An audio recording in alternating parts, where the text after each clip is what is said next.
And I believe we're live. So welcome to this evening's edition of this room.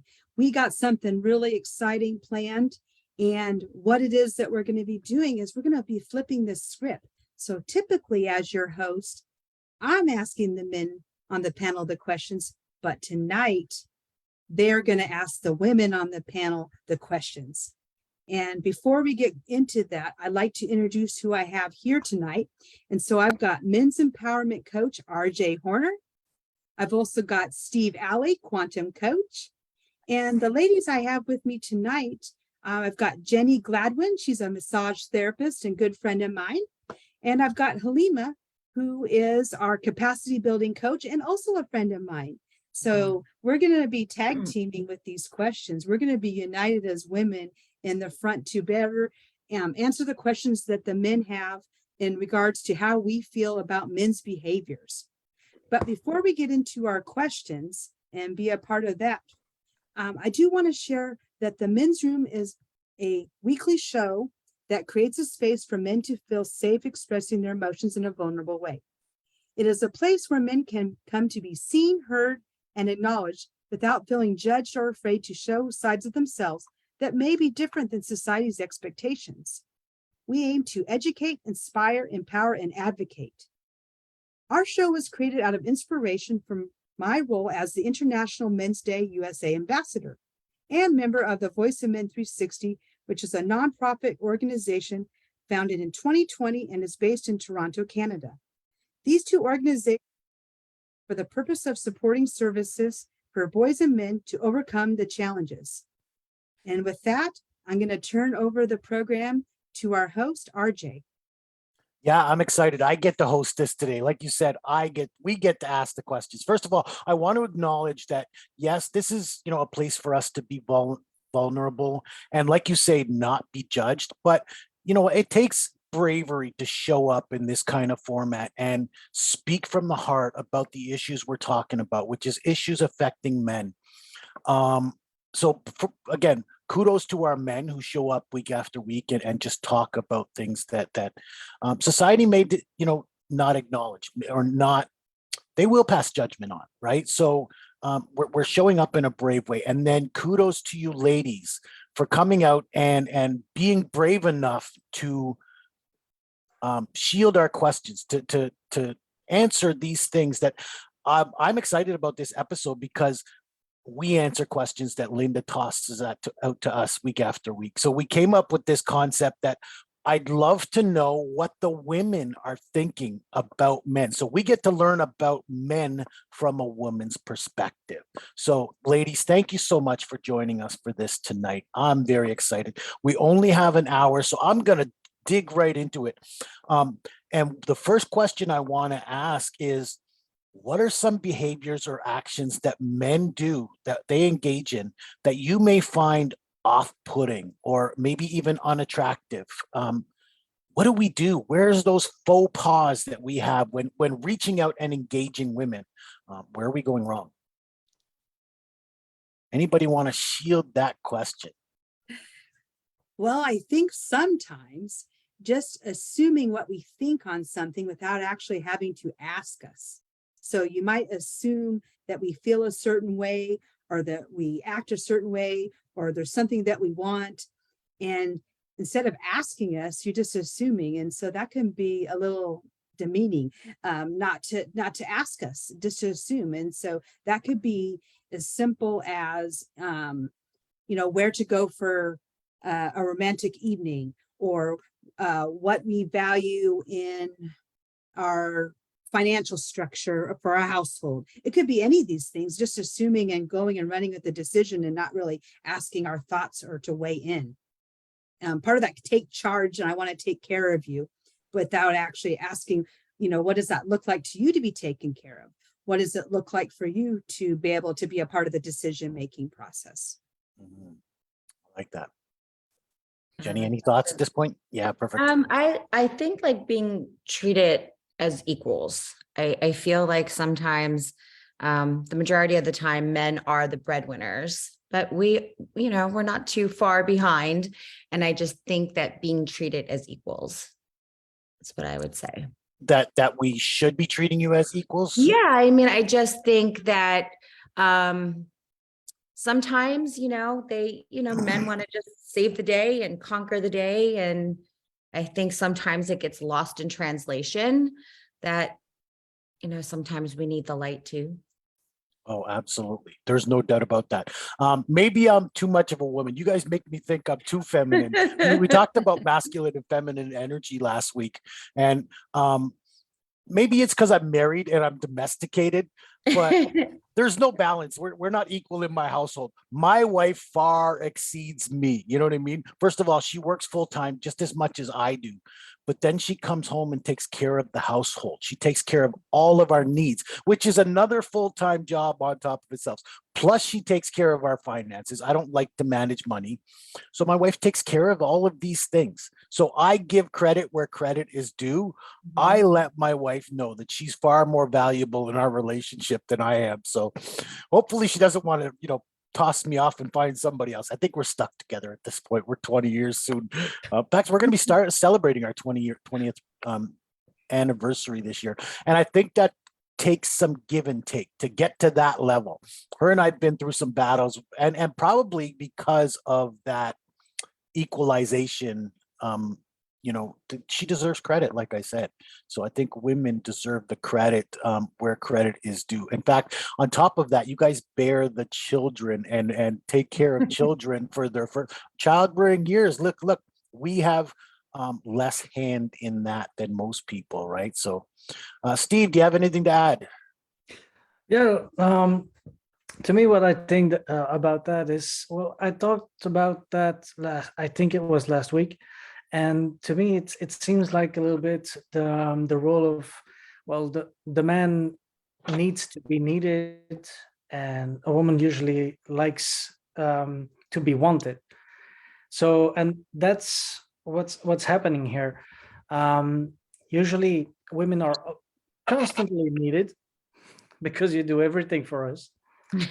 And on the other side, well, we are wanted because when we come home, it's, well, you guys are always home. Well, most of you guys are always home with the children and everything. And at some point, when a man comes in, well, he's wanted because he has been outside for the whole day. And being like that, I think it is that women just don't want to be needed anymore at some point, because they're always needed and it becomes a pressure. And I don't know if you see what I start to mean by this, because, well, it's 3 a.m. here, but I'm starting to get chaotic a little bit. So what I mean is, I think we crave the role of the other one. And that's actually why we get a little bit off-putted by certain things. But I do think, like RJ said, these roles need to have a balance, and that's probably how everything should work.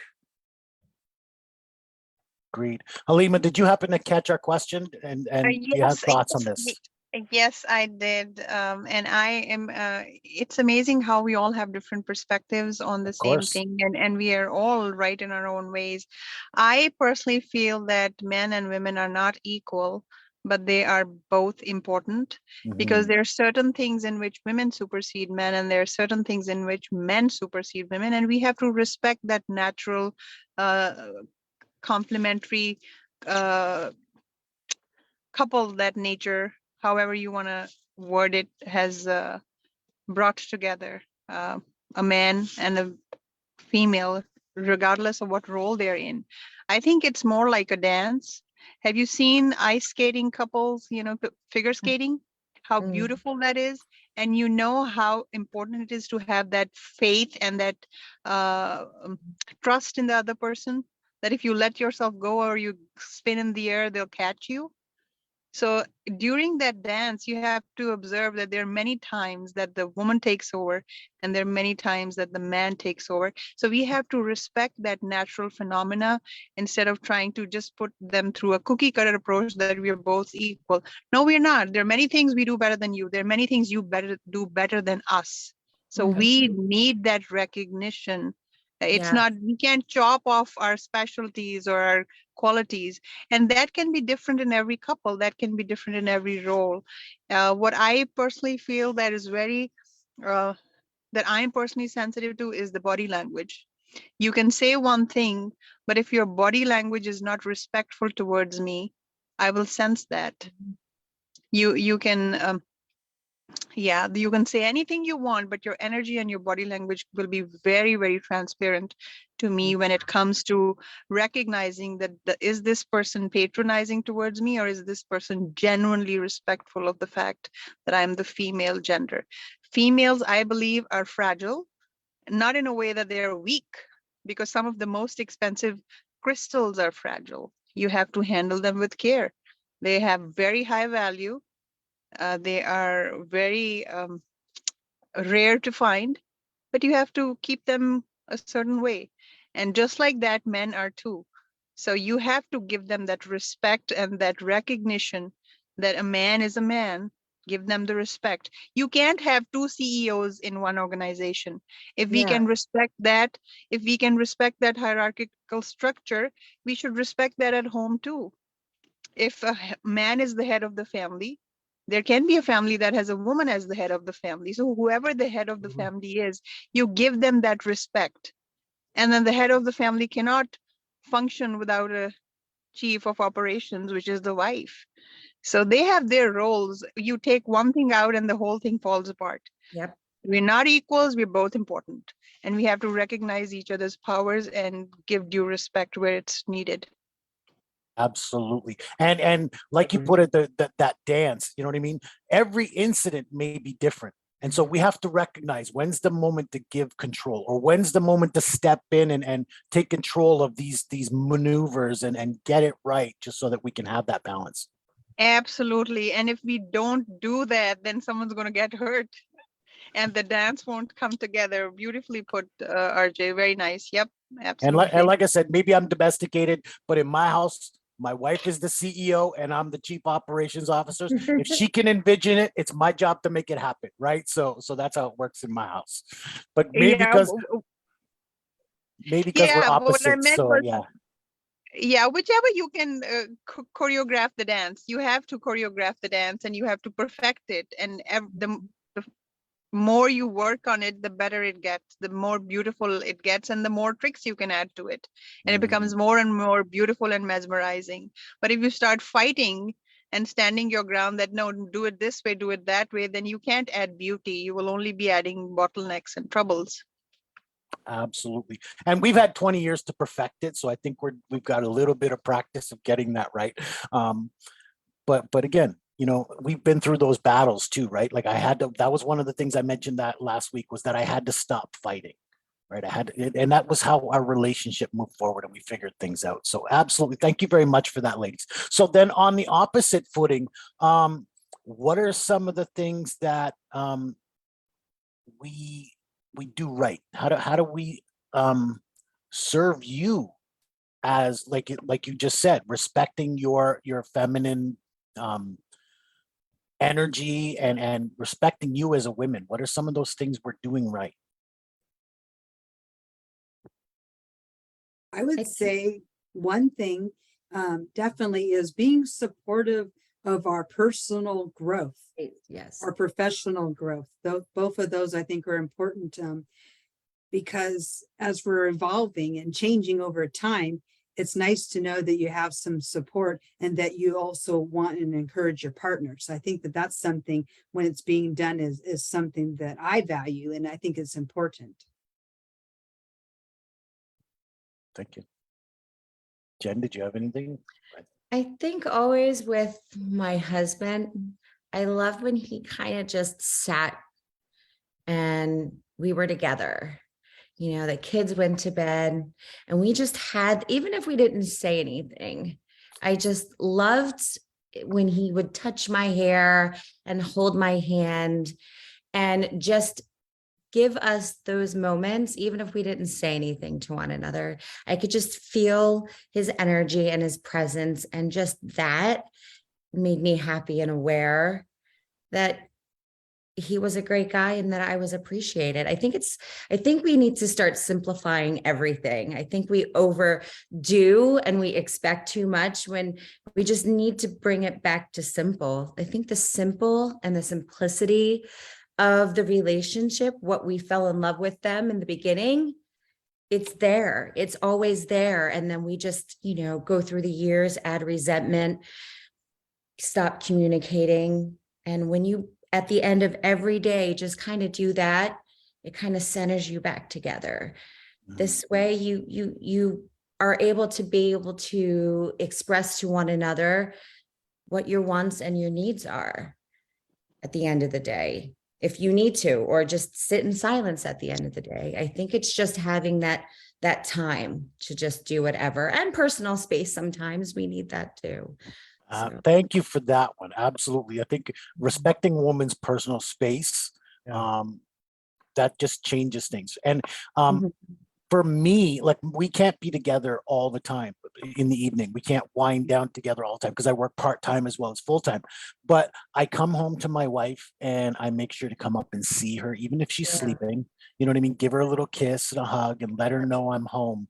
And just that little bit, maybe 30 seconds to a minute, but that's quality time between us. So it's valuable to let your partner know that you're just there for them.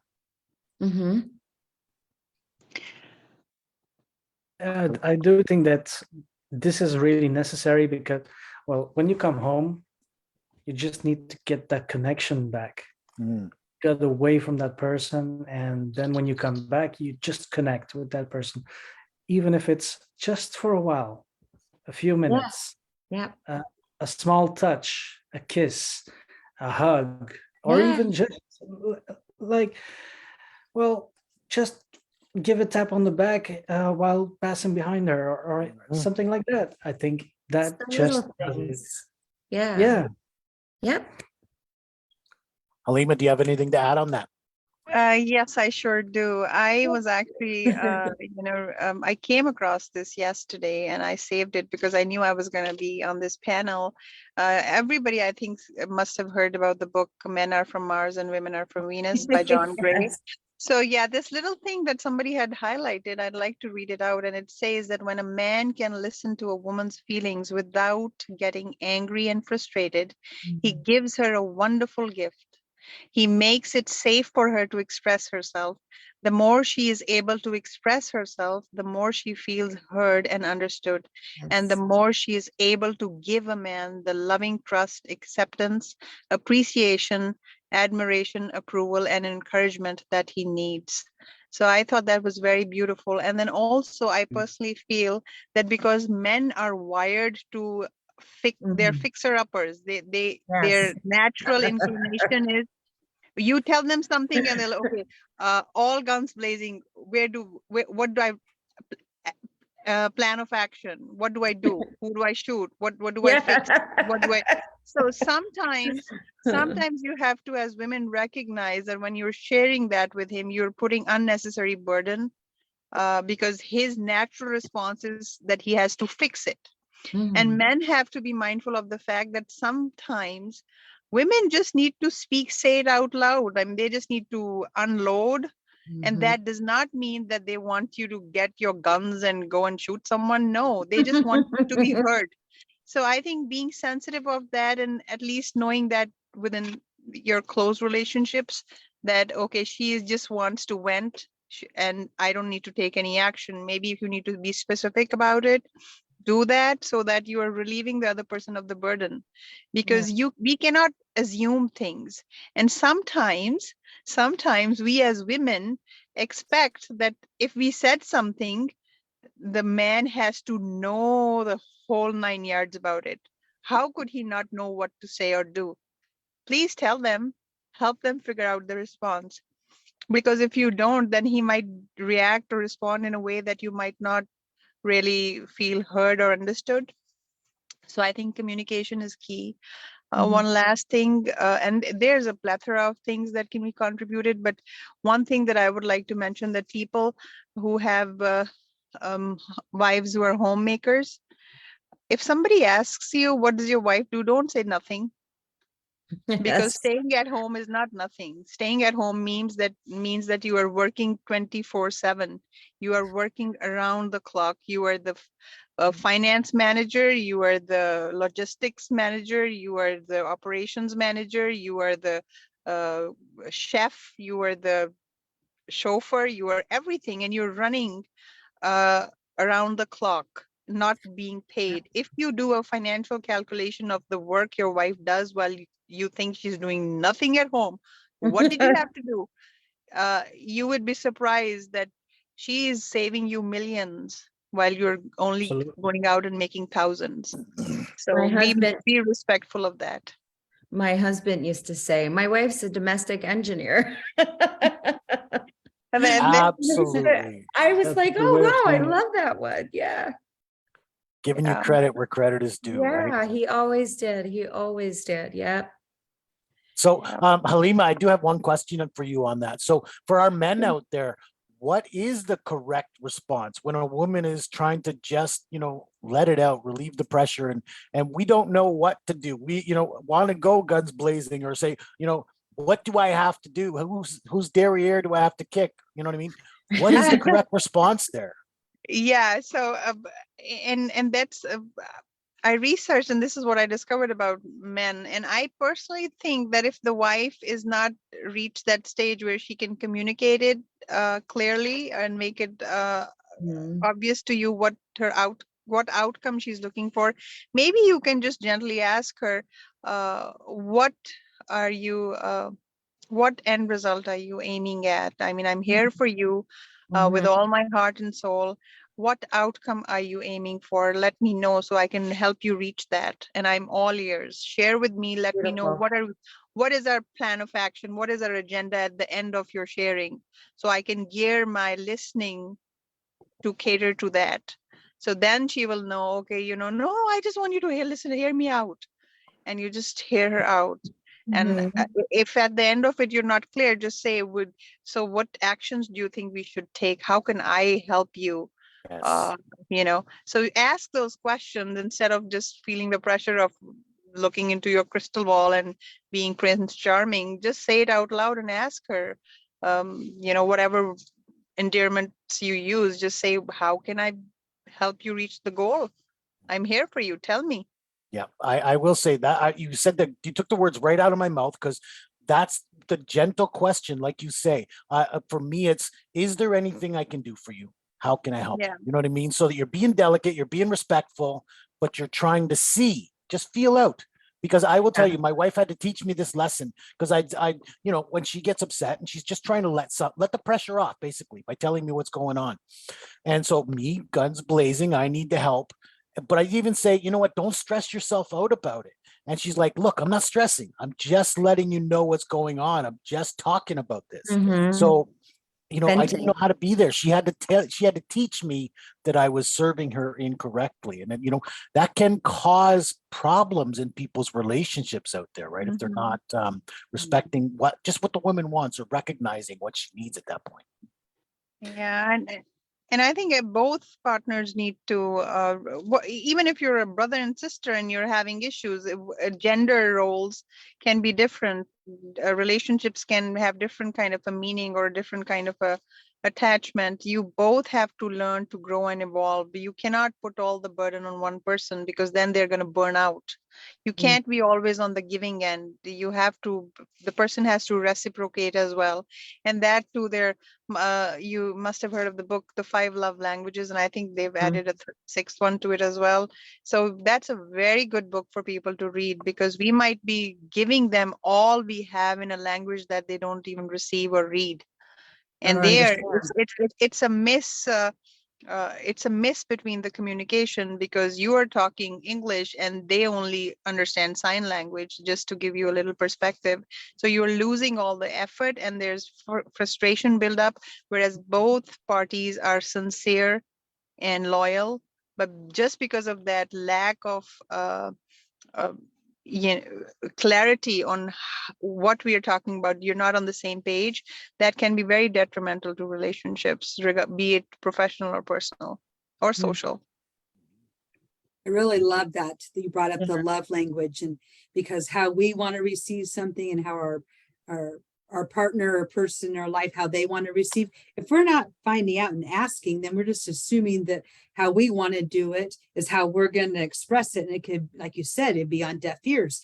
And so, saying which one is your language and then asking the other person, that's beautiful. I actually did that with my spouse. I said, what is your love language? How do you like? I think it's this. Am I correct? And so I was correct, but and he knew exactly what mine was. Mine was pretty, he's learned, because I've said, I need you to give me affirmations. I need you to do whatever. And so he learned early on, because of the disconnect and not actually both of us expressing it. It did cause a little bit of issue, but once we figured out what those were, now we know. And so we can honor each other's preference for how we want to show and express our love and appreciation for one another. Yeah, that's wonderful. And as something completely unrelated, I feel like a character out of the Bug's Life, because I have this tall grass in my background, and and I'm sitting in my car, and all I see is my face. So I feel like I'm part of that Bug's Life. If anybody has watched it, it's a very cute movie. Coming back to the point we were discussing, yes, it is very important that somebody might just want you to give them a kiss on the forehead, and their battery is fully charged, and they're willing to do anything for you. And the other person would want you, don't hug me, just go and wash the dishes. And that would, really be your way of telling me that you love me. So knowing that, recognizing that would be good. Because if somebody thinks that their love language is expressed through how you physically contribute, and their love language is more physical, so they want you to help them with the dishes or the laundry or something, and you're going and trying to hug them and kiss them, and you're going to piss them off. They're going to punch you, and they're going to kick you and push you away. That, don't you see that I'm slaving, since morning, and you're, instead of trying to help me, you want this romantic whatever. So be clear on what your partner or spouse wants. I mean, even in teams, it's very important to make sure that you're aware of how your teams work, what their personality types are. I have personally seen that in many organizations, part of the team is based on the orthodox or the traditional way of functioning. They keep their personal life to themselves. And the more contemporary approach to team building is that you need to know what they're going through. You need to know every team member, so you know what their personal challenges are, so you can be there for them, and then you can help them bring the best out in them. So it has to work as a unit, and for us to be able to bring the best out in each other, we need to know each other. You can't use anything if you don't understand how it works. So that is critical. Absolutely. So then, Steve, you had a couple of great questions that you posted that you wanted to know. Should I ask them, or do you want to start with the asking of questions? Because there's one that kind of leads into follows on our discussion. So Steve's question is, how do societal expectations and stereotypes of masculinity impact your interactions with men? So that kind of leads on where we are in the discussion now. So what, based on expectations of men or the masculine role, how does that influence how you react or how you respond or how you treat our men? Well, I think that one came up where we already have this idea that the men are the fixers. So that's a stereotype right there. Maybe you don't always come in as a man trying to fix everything. Maybe you're going to take the more feminine energy approach, and you're going to ask what's needed. How can I help? As you had mentioned earlier, RJ. So that would be where, if I thought the other, then I would be misled. I'm assuming that you would take one side or the other. I think that's one area.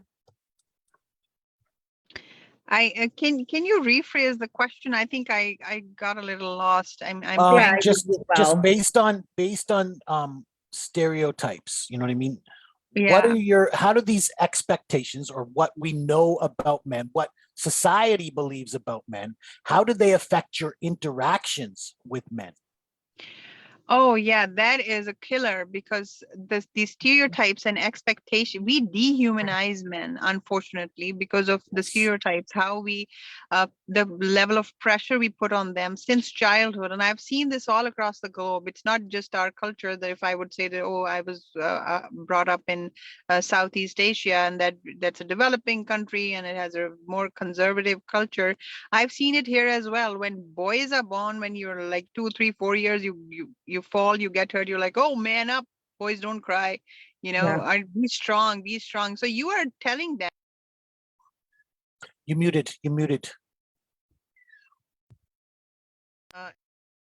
Oh, I'm sorry, on my phone, so somebody was calling me. So Gotcha. you are actually dehumanizing them. You're telling them not to respond to their natural hormones, the pain they feel, or the whatever emotion they're going through. They have to shut it down because they're a man. They're not supposed to be sensitive. They're not supposed to express concern. They're not supposed to, because it's a sign of weakness. That is cruel. That is cruel. And when in our culture, in my thing too, that if a girl is trying to lift something up, oh, look what your sister's trying, go help your sister. Don't let her lift that heavy thing. That's too heavy for her. Go ask your brother to help you. Why? You're conditioning them mentally to think that they're less, that they're incapable. Yes, they might have their own strengths, but do not wrongfully condition them to think that they cannot do the work that they're easily capable of. You're mentally putting hurdles, barriers, and then you're all putting this undue pressure on the brother or the man or the male gender that they have to do more than their share for the females. I mean, if they want to, well and good, but do not put that unnecessary pressure. Do not mandate it, because when you do that, then they're under this peer pressure of holding everything inside, not not getting validation for their feelings, and it builds up. And then women become insensitive and they're like, oh, he's a man, he's supposed to be able to handle that. He's a human. Please recognize that he's a human. Do not dehumanize them.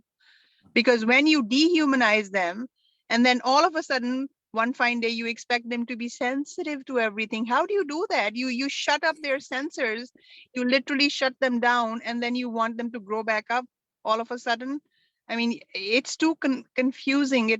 It's damaging to their psyche.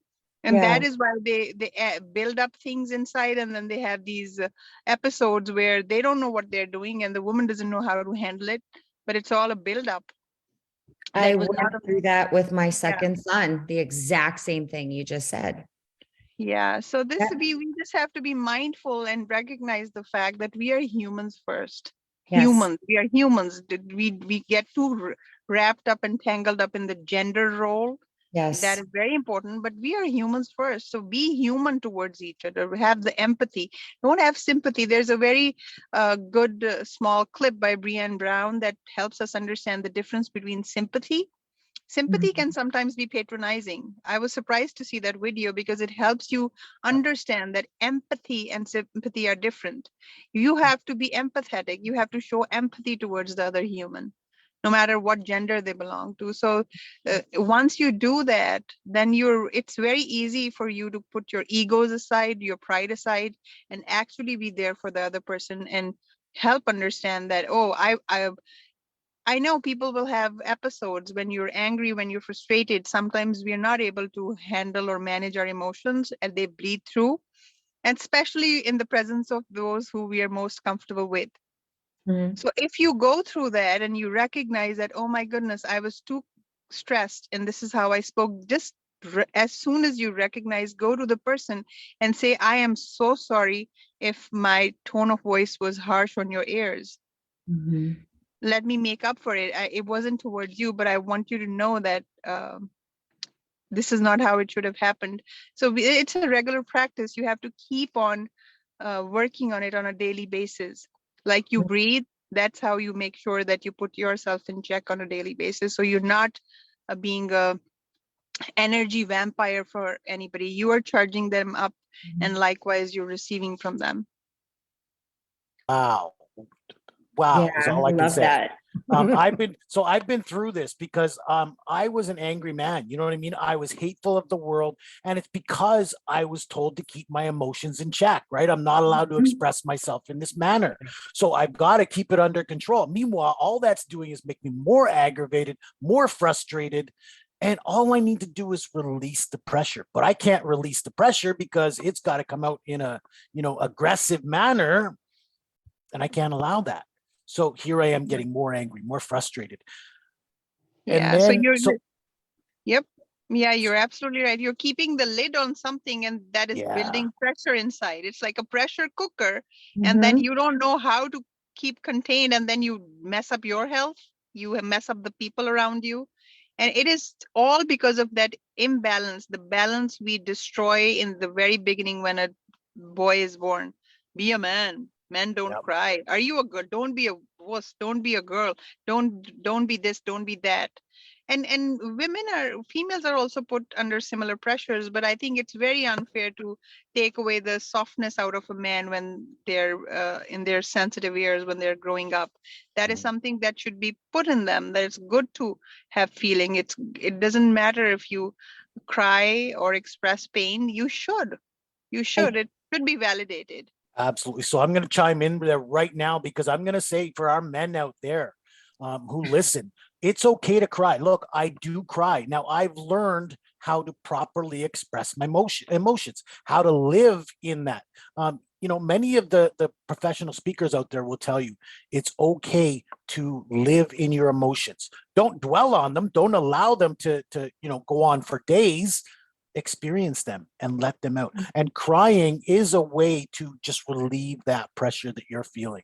So if the emotion draws on you that, what, I'm upset about this, I just need to let it out. And if crying is going to let that out, you can now move forward because you've expressed it. And now you can, move forward with intention, move forward with maybe some happiness, and get back to life in a normal manner. Absolutely. I feel like the generations opposed. My dad is going to be 90 this year, and he was from that generation to where he was also a Marine, you suck it up. And I think that the generations that, I raised my children in, who my sons are going to be 21 next month and 27. I think that my stepsons are 32 and 30. And my husband and I had raised them to always know that it's okay to cry. So I feel like we have come so far when I look at my dad's generation and I look at the generations now and up and coming. I really feel the majority have made that switch into letting their sons know that it's okay. It's okay to cry. I always, allowed, even with my daughter, being human. Exactly. And I love that. It's just the end of the day, we're all human. And believe it or not, we do have all the same wants and needs. We are just different genders. But when it comes down to it, the way that we do express ourselves are different. So I love the fact that the newer generations that are coming up, we're, raising our sons to say, I need a hug. Do you need a hug? And ask permission, because, don't just sit there and be a nice little boy. Do what people say. Yes, give a hug. Don't give a hug. I mean, considering their feelings at that young age is wonderful. Would you like to give them a hug? Maybe talk to, them before we leave. Do you want to give Aunt blah, blah, blah, uncle, blah, blah, blah, a hug before we leave, knowing that they have options growing up? I think that's wonderful. So I think we have come so far since my dad's generation to where we are now, but there's still so much work to do. So I love what you say, Halima. I think it's so brilliant and it's so beautiful, and I'm learning so much from you. So I truly thank you. Thank you so much. I appreciate your Yeah. feedback. I mean, I think it's just we all have life experiences and we gather from it. I read an article and it applies to both genders that humans are like garbage trucks, and I couldn't understand what it was. It was so catchy. So I read it and it said that we collect spillovers like garbage from everybody. We're going around and if there's no way to regulate or get rid of that, then it overflows. And then when we are overflowing, then we spill over wherever we go. Whoever we interact with, we are spilling over the garbage that we have gathered in Mhm. our system, and it's spilling over. And it's something that is reflecting our own lack of um, detoxification.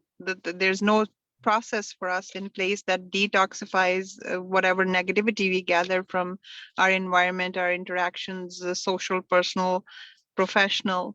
So that is something we have to be very mindful of. And then also because of the diverse global presence that we are in, I think the focus should not basically be on what to do, but on how to feel. Mhm. They should be very, very comfortable in acknowledging their feelings. How do you feel? And then being mindful of other person's feelings, not Yes. necessarily tell them that hug or, and also making genders aware that when you are around people, you have to be very sensitive to their cultural background or Yes. or their family specifics, because in different cultures different gestures can be taken very differently. Differently. I remember that there was a delegation, a Japanese delegation that came over, and I think it was during President Clinton's time, and we were doing a case study, and it was based on political mannerisms and advocacy and all of that stuff. And it was brought out that I think President Clinton gave a pat on the back to the Japanese delegate, some senior official, and they were Oh, offended. They were yes. offended because that, and it was a friendly pat on the back, like, oh, as an expression of closeness, or, it's a good meeting. And Mm, in their culture, it's considered as a disrespect. yes. Wow. Yep. In America, when you're driving and somebody wants to thank you, they just show you a hand as a gesture, they'll thank you. In my country, you want to cuss at someone while driving, you pull your hand out and you show them the hand. So it's a completely different dynamic. In our culture, it's a respect that you lead a woman. She feels safe. She wants Yeah. to be led by you. So if something comes, you're there to protect. Here it's different, so you have to be sensitive to the cultures. And I think children, even in their younger ages, should be made aware of the fact that we have to understand the other person before we approach them. And if you end up marrying somebody out of a different culture, you have to give them the respect of doing a little bit of research to see Yes. how Yes. your actions Yes. affect them. Hmm. I Uh, remember watching the Crown, and there was a segment with JFK and Jackie Kennedy, and they were prepped on how to address the Queen, and they did exactly the opposite. And she was offended, but then she kind of laughed it off at the same time. But, just taking the time and making mhm. sure that you are addressing everybody, in that correct manner, I think that's a big thing too. Yeah, and I think just a little bit of mindfulness addresses that, because when you're a little mindful, then because you can be well-intentioned, it can be a well-intentioned move and it can backfire, and then you're like shocked, oh, what the heck, what happened? Mhm. I mean, this is, yeah. So to avoid that, it's always good to uh, put in a little bit of a research or mindfulness, just mindfulness. And I think that's very critical for everybody in these days to be savvy in emotional intelligence. EQ is a very, very big part of organizations these days. And once again, the major challenge that I see in institutions and organizations is that part of the team is old school and part of the team is in the middle and part of the team is completely contemporary. So that causes a lot of disconnect because everybody has their own approach, and depending on where you're at in the organization, that's where I it's going to think look that at the would be culture. good though, too, because then everybody can sit around and kind of address where they're coming from. And it's such a good way to learn and grow from one another, basically, because they can all give their different point of views and then all meet up in the middle, because Yeah. we're always going to be different. Nobody is going to be the same. We are different, but we are the same, and we have to meet somewhere in the middle. And so that That- just if we're respectful of other people's cultures, other people's Absolutely. opinions, you know, a Yes. simple one that I take up is I'm a bus driver by profession, and again, we're a culturally diverse environment, right? We're meeting people from all over the world, from all Mhm. different backgrounds, and here in North America, if we're saying no, we shake our head, you know, left to right. Mhm. But in the Indian culture, to say yes, they do this. Well, I remember one time I'm asking a person questions and I'm trying to get answers and they kept doing this. And I'm thinking, well, if you don't want me to talk to you, then, you know, I won't bother because I think they're saying no to me. Meanwhile, they're responding to what I'm saying and they're just, you know, acknowledging by, you know, shaking their head back and forth.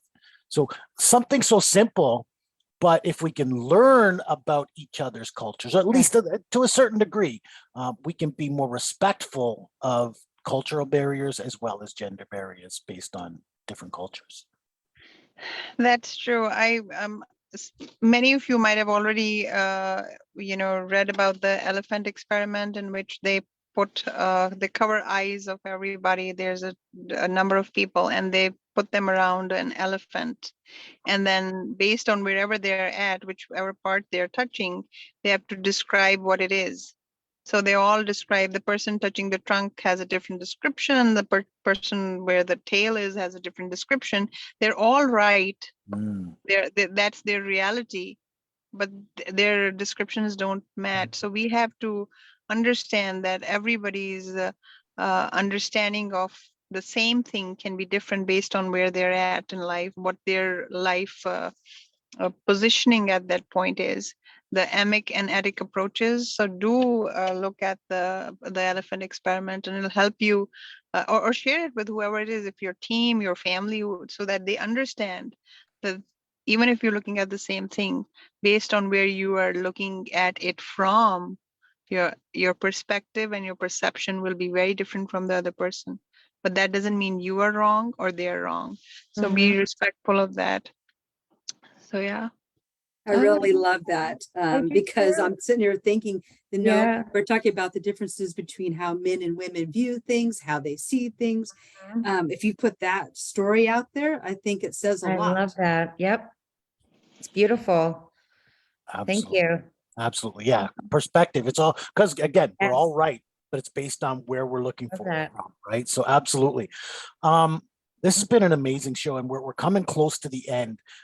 So what I want to know at this point is, how do we get it right? How can we show you women more respect for the gender role or for the, you know, the work that you do or the contributions you make rather? How do we get it right? How do we serve you best?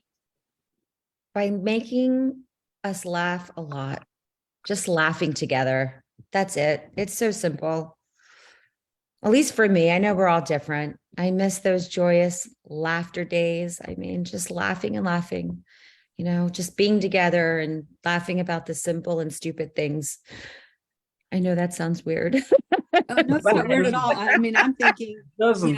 how I would answer this. And honestly, just show up to be in communication. If you're in communication with me and caring about something, showing up is Yes. usually enough. And then I know that I'm being listened to and that I'm being heard and that maybe you're expressing, where we're going to go together on our journey, for example. That's all it is that connection, and the connection is showing up and being genuine and in the moment, committed to that one thing there. You're both very right. I think that's a beautiful way of adding to your relationship value. I think personally that every woman is very different. We cannot have a cookie cutter. I mean, some things we can generalize for sure, but I think if you, depending on who you are dealing with, if it's a professional relationship, personal, romantic, whatever it is, you have to be mindful of the person you're dealing with, and then you have to have that invisible, unspoken or spoken communication, whatever their love language is. You have to make them feel that they are seen. You see them. Yes, yeah, I You love see them, that. and by see them, I don't mean like visually see them. When you see them, you join them in the Yes. dance. You can only make a beautiful dance if you see your partner. If you don't know what you're working with, you will bump into each other and other things. So It's okay to be um, blind sometimes. if a woman feels that she's seen, that's all she needs. Yeah. That is, I think that empowers her, and then she sees you too. Yes. And then so Halima, you talked about something before the show. So this might be very important to people out there. You know what? I'm married, so this, doesn't apply to me, not really, but at the same time it does.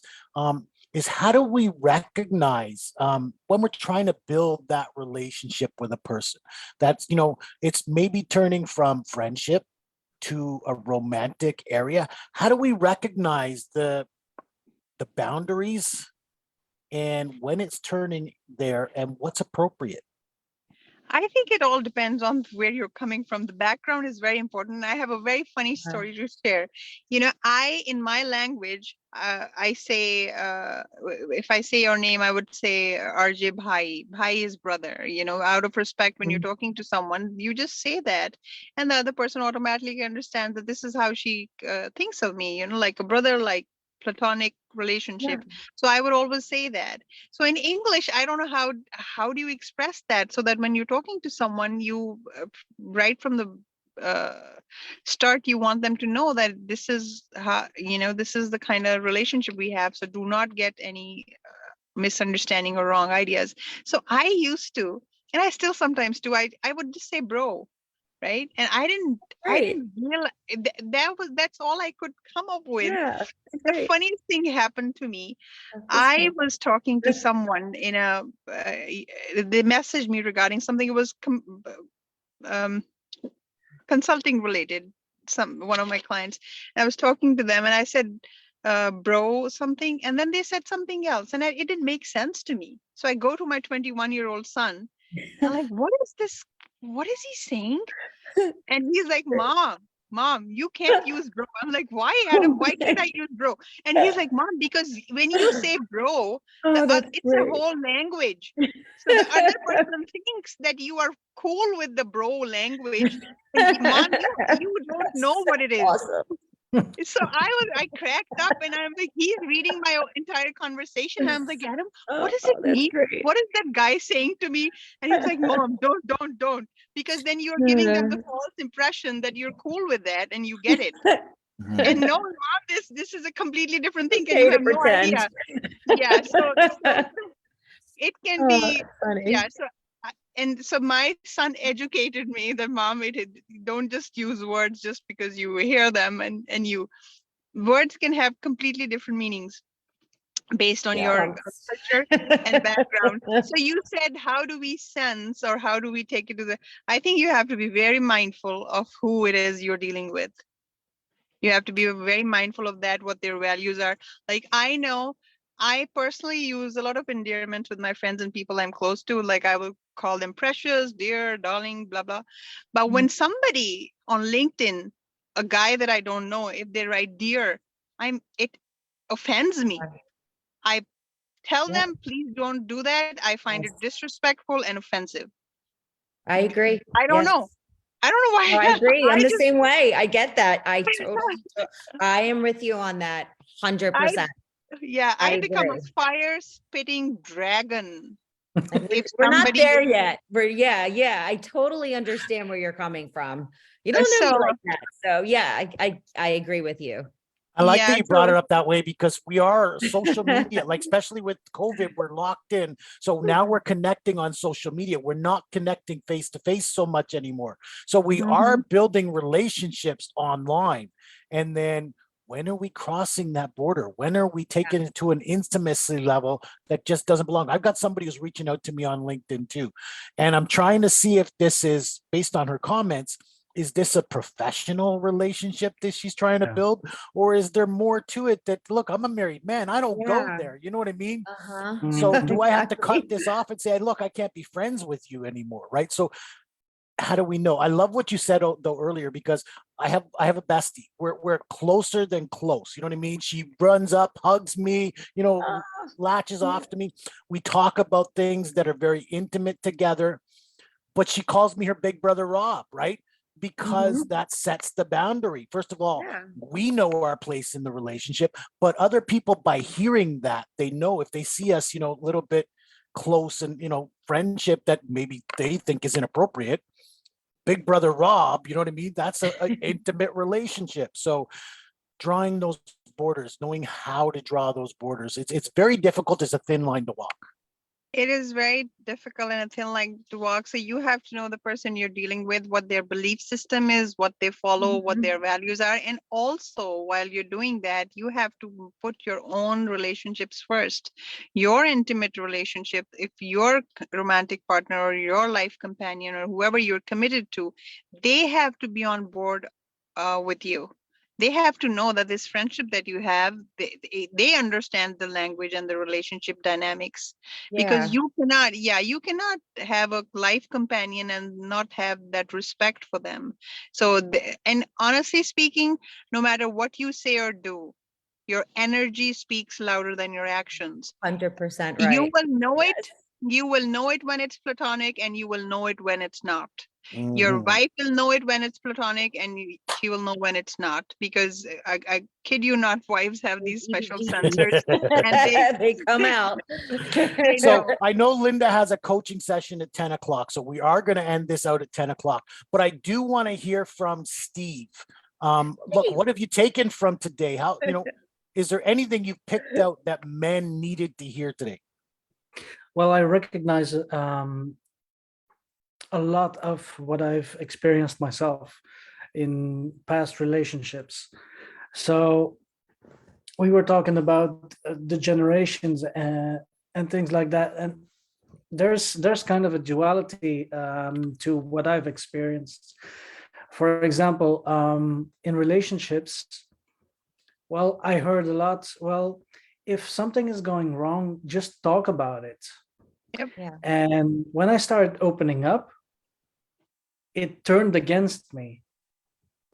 So, and from when I was a child, I was a lonely child, and I was alone with my mother. So she did everything for me, and she always told me, "You can cry whenever you need to, Oh, I love just that. let it out." But what was difficult with that is I heard that type of reactions from my mom, but at school, when I did that, I got bullied. Yeah. For a very, very long time. And I was feeling like I was the weakling in school. And well, that's what I'm taking out of it. Actually, it was all an illusion. I thought I was the weakling, but actually, I'm the only one who can manage his anger with all those with who I was at school. Because why? Because I let it all out. Now, of course, I can still have some anger issues sometimes and just don't let it out immediately. Well, I'm still a guy. I still got those stereotypes that are feeded into me. But yeah, at some point when you get to the point where you just get it, that you need to let it all out, that's when well, you're better for it. Mhm. And it is a So blessing, right? It is a blessing. yeah, Don't get me wrong. Men were told we have to keep it in, but I'm going to tell every man out there, because I've been there. it's a blessing to be able to Yeah. let your emotions out at the appropriate time. I always say vulnerability is a superpower, not a weakness. Mhm. Yes, Oh, that's yay, true. I That's love true. that. Wonderful, absolutely. Absolutely. And great, but like I said, Brene Brown has been teaching us, men and women, a lot about the ability to Yes. just let it out and express that vulnerability. Guys, this has been an amazing conversation, and we could probably keep it going for another hour, but I know people have priorities. I thank you for this, and maybe we can set up something like this again, because it was a valuable experience Oh, I for me, loved for it. Thank Steve, you. and I Oh, hope yeah. for the All men of out us. there who are going to take away Amazing. from this. Thank you so much. Yes, And be thank there next you. time. And Yes. thank you so for your much. bravery as women in being able to step into the fire and field our questions. Thank you for that. Absolutely. I Guys, learned thank so you very much. much. Thank This you. has been the men's room. Linda, would you like to say anything to lead us off, or are we good? Yes, here? actually, yes. I want to thank everyone for tuning in tonight to view our show. And we want to encourage you to join the Men's Room Show and Support Group on Facebook. And we also want you to subscribe on our Men's Room channel on YouTube. And our plan is to go live each Thursday at 6 p.m. Pacific Standard Time, and in some cases, 9 p.m. Eastern Standard Time, or somewhere in between, wherever you are. And so with that, we want to thank you and have a good night, good evening, wherever you are. Good night, folks. Thank you.